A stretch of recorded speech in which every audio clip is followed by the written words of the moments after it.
ages, he is hidden in the forest, eluded hunters, baffled scientists, and remained a mystery until the Hendersons bumped into him. What is it? It's a major discovery. We have to take it home. George. It's alive! It's eating my 15th birthday corsage! Uh-oh. George, he's coming back! Stall him! I can't! How? Show him the pasta maker! This is our home! Our stuff! Oh, sit. Exercise, Irene. This is it. The whole world's gonna know.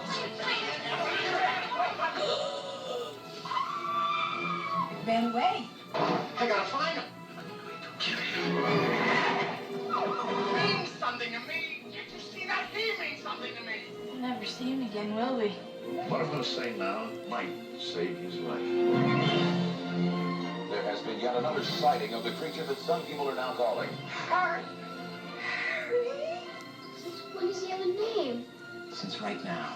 The average American family just got bigger. Harry and the Hendersons. Well, since I'm sticking with the monster type of theme, I guess, with camping trips, hey, why not Harry and the Hendersons? This was a William Deere movie. We know him from Angels in the Outfield. He directed that. You never heard of that. Unfortunately, the very forgotten and very forgettable movie Rocketeer. So then he did Harry and the Hendersons, and I am going to review it. No. Yes, yes, and yes, I am going to review it right after this. Child World, let's take a look and see. Tyco's Daredevil Jump. Cars leap over night glow barrels. Our low price, $27.97. And on sale this week, Coleco's Telstar Colatron. 4 video sports games, only $18.88. And shoppers don't miss the boat. A real test of skill, just $7.97. And as Peter Panda says, it's so nice to know that prices are low and shopping is friendly and fun. Child World, everything is so cheapy. Well, I hope you enjoyed that commercial. Does anybody remember Child World? I would like to know on the comments below, because that is a toy store that I honestly really did enjoy going to. It was better than that stupid Toys R Us with the dumb giraffe. I liked the castle place. Yes. Never heard of it. I think it went out of business before you were even born. That explains a lot. Or it was the year you were born it went out of business. It's one of the two. And how old were you at that point? I was young because my mom went to the store to buy the clearance stuff. That was, yeah, because it was going out of business. So she was hoping to pick up a lot of stuff, but everything was picked over. So I got Captain Planet. Yeah, awesome. I got the toy that nobody wanted, pretty much. I bet it was 50 cents. Because she said that when she got there, everything was picked over. So yes, Child World was my favorite toy store that went out of business. That was the big one that pretty much competed with Toys R Us. So yes, back in the 80s and 90s when I was growing up, there were toy stores all over the place. Now I don't know if there's any left. So, oh, okay, well, that's nice. Yeah, that's delightful. So, yeah, so kids today, this is why your generation boring. So, oh, that's fun. So, hopefully this brings back some kind of memories, which is what I'm trying to do. So, yes, Harry and the Henderson, yes. Never heard of it. Before I even mentioned the movie, you said never heard of it? You did mention it, but I said never heard of it. Oh, okay. All right. Well, now that I'm getting toward to Harry and the Hendersons, this came out in 1987. That explains why I never heard of it. Now 4 years later, there was a Saturday morning TV show that came out right around where the cartoons were. There was Land of the Lost, and now there was Harry and the Hendersons, part of that whole TV lineup. And unfortunately, yes, there was an actor that played Harry, the Sasquatch. His name, I just found out, was Kevin Peter Hall. And unfortunately, he passed away in 1991 because of a contaminated blood transfusion when he was getting surgery. Yeah, nice job, doctors. Way to go. So, unfortunately, he passed away at the young age of 35, which I just found out that there was an actor in this costume, which is pretty cool because there was no CG. There was actually a real actor with real makeup and actual work put into these movies. He's a Sasquatch. What? You don't know that? And this is once again a simple story, but this one, is it executed better than Magic in the Water? Well, I'll just say it probably is because I can make a movie better than Magic in the Water. So anyway, so it's a similar type of story. It's a camping story. John Lithgow plays George Henderson. We know him from Third Rock from the Sun. He was in season 4 of Dexter. Nope. Poor John Lithgow. He was in. With a name like that, definitely not for somebody. Well, he actually, jokes on you. He went to Harvard. He The name, he went to He was born in Rochester, New York. So he's actually a very intelligent. Yes, she is. So he is a very Obviously, he's a very intelligent actor. You could actually tell by the way he talks that he is a very. You could tell he's got some intelligence. He's not like Seth Rogen, to name one, or Jonah Hill for that matter. Who's that? Get off topic, okay. Get back to that. So, Melinda Dillon is Nancy Henderson. We know her from Close Encounters of the Third Kind. She was in Christmas Story. Nope. She was in Slapshot. Nope. We did a review on Christmas Story. Doesn't mean I know who she is. And then the wonderful actor Donna Mishi is in this. Who? Have you seen Homeward Bound? Nope. Oh, I tried, folks. He was the voice of Chance. He was also in Trading Places. Nope. He was in the movie Cocoon. Nope. All right. Well, he's been in a lot of movies. So those are really the 3 main actors. Yes, there are kids in this. Hold on. Unfortunately, I have to look them up because I know the kid's name in this movie is Ernie Henderson. I just don't know how to pronounce his name. It's something Rudroy. Joshua Ruddoy. He was in Flatliners. He really wasn't in too much. And then we have Margaret Langwit. She was in stuff I never heard of. And she was only in 2 movies. Here we go. My American Cousin and Cold Comfort. Nope. Never heard of either of them. So the story here is very, very simple. They're going on a camping trip, and the glare from the sun is down on the car. He can't see where he's going. He hits the Sasquatch. For some reason, they think it's an actual person. So they think that he's injured. So they pick him up, put him in the car, drive off. And then they realize when they get home, it's a Sasquatch. And of course, it's not dead. So it's now a live Sasquatch in their house. So there we go. So obviously, in a suburban house, they're trying to hide it. That doesn't work. So they're trying to hide it from the authorities. And then they're also trying to hide it from a guy named Jacques Lafleur, who is trying to kill it. And he's been trying to find this Sasquatch for a long period of time. So I'm sorry, when they pick it up to put in the car, they realize it's a Sasquatch, not a real person. I apologize for the confusion. So, so the actor that does play the Sasquatch, he was in the Predator movies. He was in Predator and Predator 2. No and no. And he was also a basketball player. So yes, this is a very large. Absolutely not. this is a very large man. He stood 6'9" tall. So How you manage this big book? yes, that is why. But I figured I would throw that in to the review. So I am already going to show the first clip. So I will show that in just a second.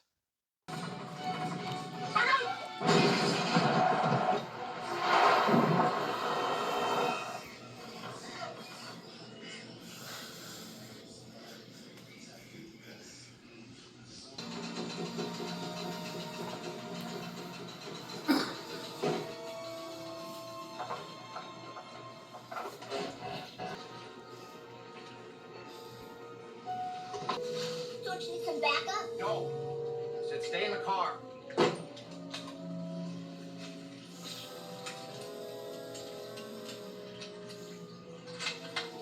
Exactly why I brought it. For protection. You didn't have to lie. Ooh, that hurts. Well, this little Sasquatch just got nailed by a car. So the little, for a pretty nerdy looking kid, he's actually pretty ruthless. He's telling his dad to shoot it. He's talking about guts and eyeballs. So we've already started this movie off with a bang. And I just found out that this family is also from Seattle. So I have a nice little trend going on here, and believe me, this was not planned. This movie came fresh from FYE today. So I did not plan on reviewing this movie until earlier today. So this one is completely way out of left field. So, but so far, at least this family is somewhat tolerable. So, now with the next clip, I didn't realize that the little nuisance that is looking for Bigfoot is lurking around already, and he has this really obnoxious looking alien like truck. It's I don't know if I want to say it's a Ford truck because it looks like it's really built to last. But I will show you that clip in just a second.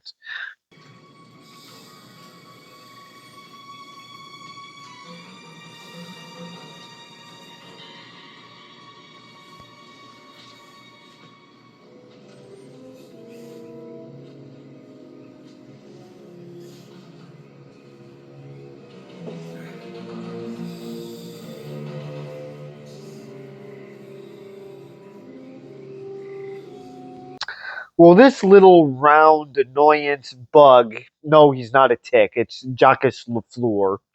So this is the annoying guy that is looking to find the Sasquatch. Bigfoot. Yes, Bigfoot. So this little man is on the hunt, and he's got his big obnoxious truck to do it. That'd be funny if he drives it off a cliff. So we get to see the Sasquatch already. The wonderful family is about to wake up to him. Yeah, he's not dead. So I will show that clip in just a second. Get my rifle quick! George. Sarah, come in here! Oh my God. Horrible. Well, it's alive, very much so, and I figured I would get the clip where they turn the lights on. It is much easier to see the Bigfoot this way. So now I expected this kid to show his Dylan side from like that Halloween Town movie. I thought the kid was going to be like Dylan and just be lame and want to set the thing back in the woods or be afraid of it. The glasses are there, but he's definitely not Dylan. He isn't a he's actually quite fun. He's not the I want to go home type. So he is very much loving this Bigfoot in the house. Um, the mother, on the other hand, is kind of interesting. She seems to be afraid of it, but at the same time, I guess her mother instincts sort of take over, and she does sort of handle it well. So this is a very non-obnoxious family. So I'm actually sort of enjoying the first few clips, and I'm also enjoying the second one as well. So I will show the other clip where they are patching him up and figuring out what to do with him because the dad wants to keep him all of a sudden. Um, the kid, Ernie, wants to keep him. The mother doesn't, but she's not overreacting. She's not annoying. So I will show that clip in just a second. I don't even know what it is. You don't know if it's male or female. Definitely male. How can you tell? Oh, don't answer that, honey. Nan, I don't know how, but Your life for whom? What about his life? I'm thinking about us. I just need time to figure a way to.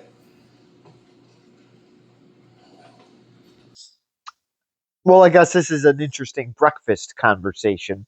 I wonder what food they're having this over.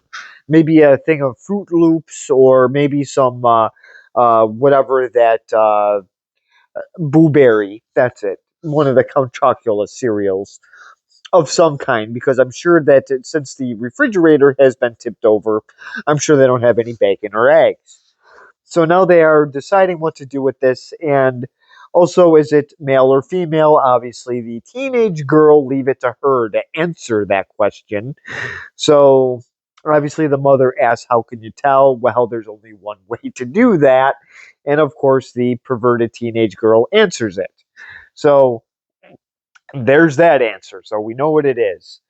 So, the kid Ernie is just enjoying this.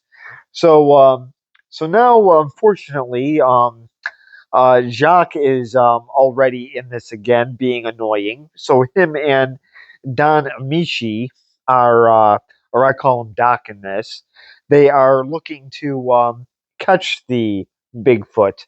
So I will show that clip in just a second. The only difference between these and those is I get a buck a strand for mine. These are real, Doc. I chased a set of tracks for 2 or 3 miles. Okay, Jocko. If you've got castings, I'll buy them. But let's keep the price on the ground. Listen, you don't understand. I almost had him. So the one guy is I call him Doc. He is played by Don Amici. He's the intelligent one that's making fun of Jock, and Jock is the little round insect. He is the annoying Michael Malley from Guts, who is just going to be a nuisance throughout this whole movie. He's already started. So I guess he's made several excuses for missing his Bigfoot opportunities. So this little bald angry man can keep complaining all he wants. Um, I guess he's going to Don Amici for, obviously he must have the money. So now moving on. So George is now training the Bigfoot. Just to get him to sit is a little bit of a challenge. I hope his furniture wasn't ordered from Rent-A-Center or something like that. So I don't know if they have Rent-A-Centers in Seattle, but let's just hope that isn't the case. And I will show you why in the next clip. You told him sit! No. Don't sit! Well, I hope he has warranties on all that stuff. At least I would always get the warranties for reasons like this. But this was a little bit excessive. He ruined the coffee table. He broke the couch. This was incredibly amusing. I did not see a lot of this happening. I saw the coffee table. I didn't see the third thing that he actually jumped on and broke. So furniture today, believe me, he would have no problem. He would have no problem breaking it. All he would have to do is just touch a chair with his finger, and it would just smash to smithereens. If he just puts his hand on a couch, it would break in a million pieces. So, furniture today would not stand up to Harry here. So now they do put him back in the wild before he decided to break anything else. Uh, the annoying guy Jock has been at their door already. So now they are looking at library books. He went to the library and talked to the very ugly looking librarian who looked like a Sasquatch herself. Just not as good looking as a Sasquatch. She may have been a step underneath the attractiveness of a Sasquatch. She was what? She had a very. I'm not judging. I'm making an observation. So anyways, so he looks at the books and then oh, what do you know? He he finds something interesting in one of them, and I will show that clip in just a second. The North American Anthropological Institute. Some guy named Wallace Wrightwood. That's him. No, that's Jacques Lafleur. He's a hunter who came into the store today. No, honey, this is Richard Smith, the forestry guy I told you about who came to our house today. That lying bastard! Well, Melinda Dillon's family owes us $1 because I guess she swore. Unfortunately, she passed away last year, so yep. So that's how the Dillon family will have to give us $1 because she decided to swear in the clip. And yes, there's a no swearing policy. I don't think the actors got the memo. So obviously they're looking at the book. Did you hear that, Hollywood? It's not our problem. So so it would be nice if they did give us some type of boy. I would love to put on a Joe Pesci movie. He would owe us $1 million just from one video. Actually, I take that back, just from 1 minute of a video, because he says so many of them. And how would you like to get that much money from doing the Big Lebowski? They owe us $1 million just for reviewing that. So anyway, so moving on. So they obviously look in the book and they see the annoying guy in there. Um, how he has his face in a book, I don't know. I guess the library allows books with failures in them. So and yes, this is back in the day where you did go to the library to pick out a book. Notice there were no computers in the library that he went in to either. So so now we have Harry working his way back. He's starting to miss the Hendersons. So he has to realize that he has to fight through traffic to get there. He also goes to the neighborhood, and curiosity does seem to take over. He is really curious about what he sees. So I will show that clip in just a second.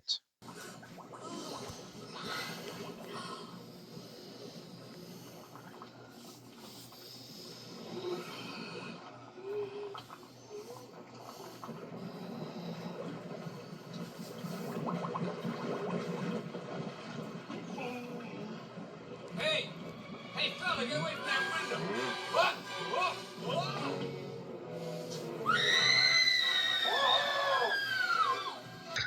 Well, this is what happens when Harry is out without any supervision. He is curious about everything. I guess why are they putting a chicken in soup, cooking it? That's one. But then it looks like the old guy is cooking his wife in a hot tub.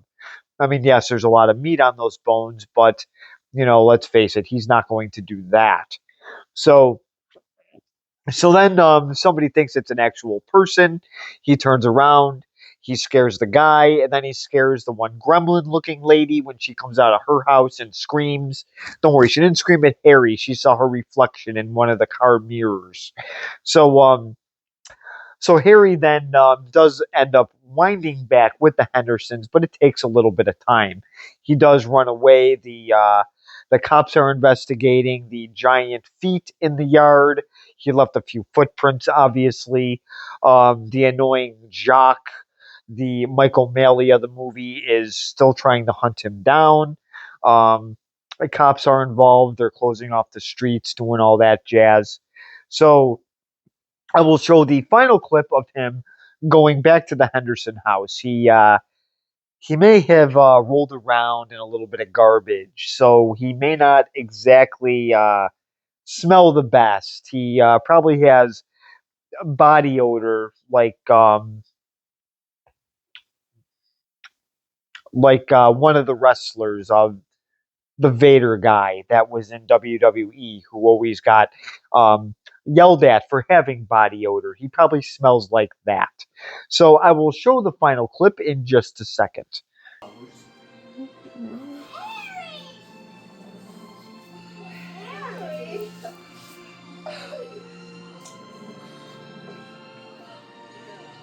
Knew it was you. I could smell you all the way upstairs. Well, let's celebrate. Let's take a picture. On the camera. No, no.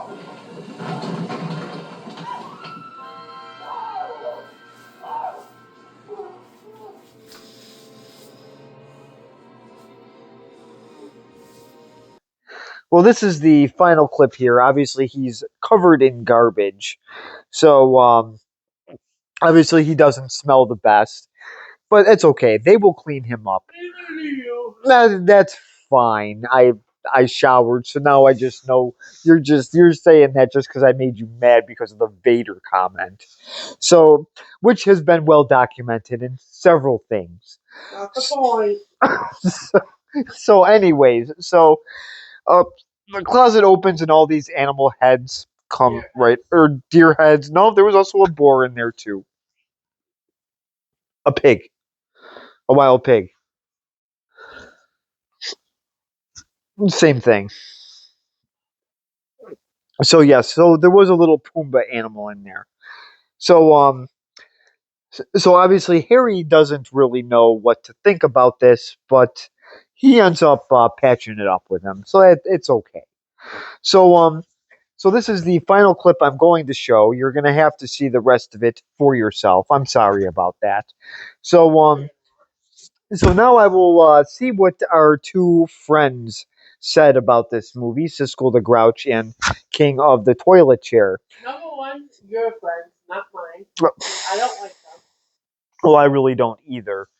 They ain't our friends. They're your friends. So sorry. So here he smells a little bit like Ebert because he just got off his toilet chair and probably made a mess. So I will show them in just a second. Maybe they like this. Let's find out.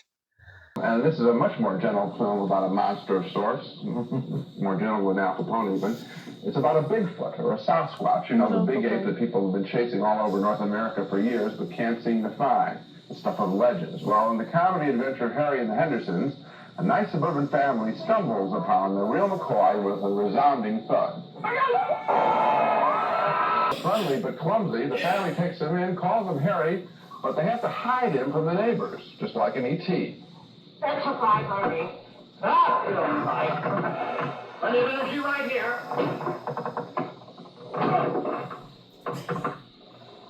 Just imagine a big ape, you get the idea. The film repeats those comedy scenes and then relies on that old reliable of people trying to capture or destroy Harry, including even a passing bicyclist.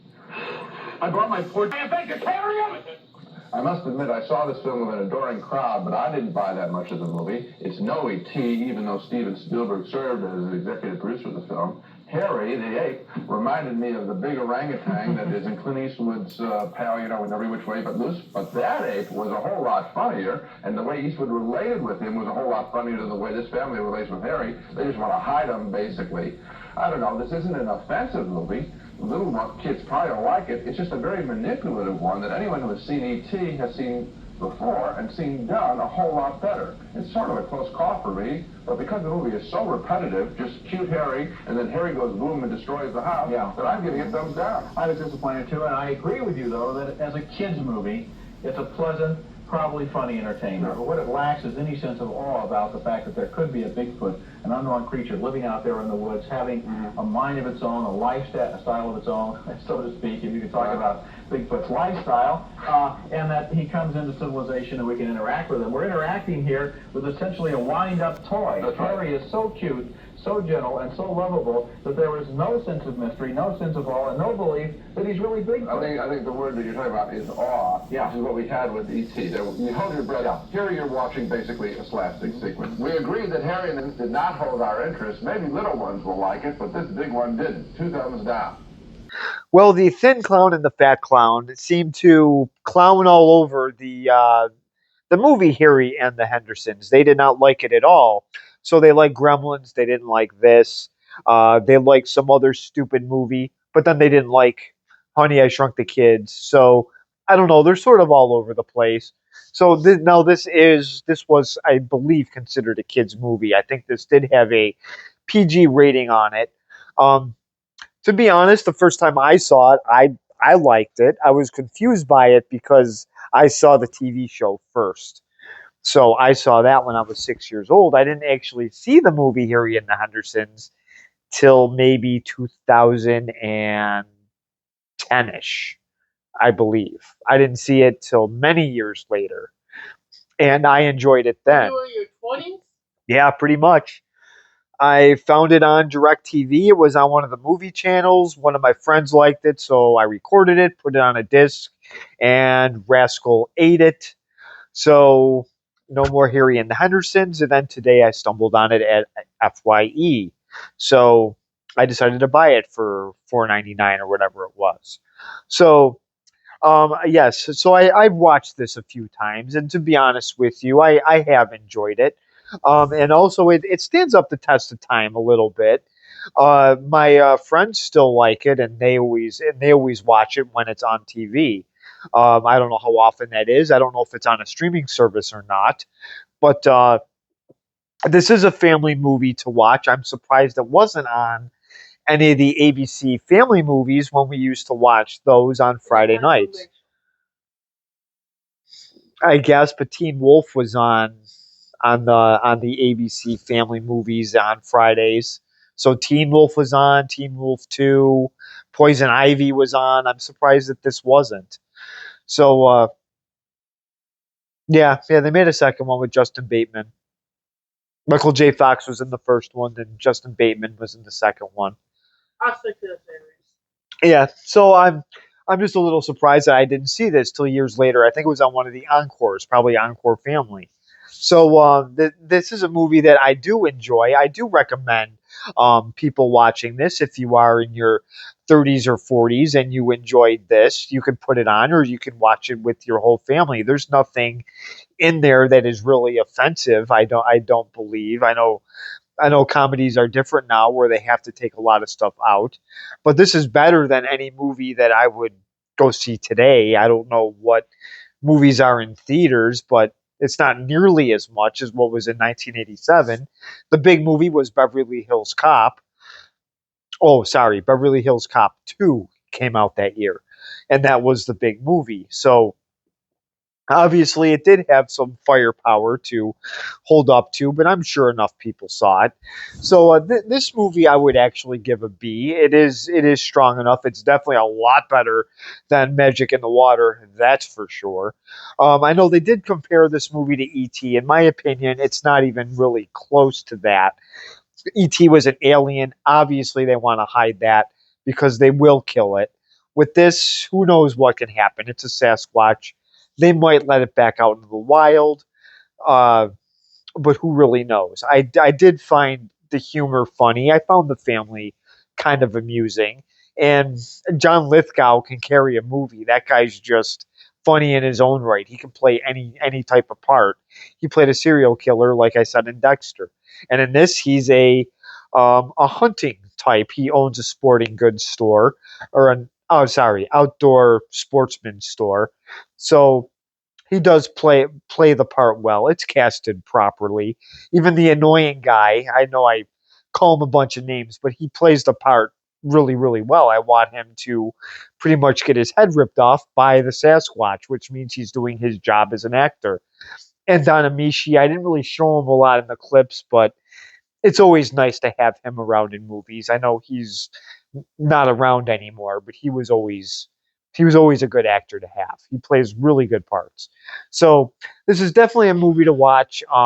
So subscribe if you want, comment if you want, and thank you for watching.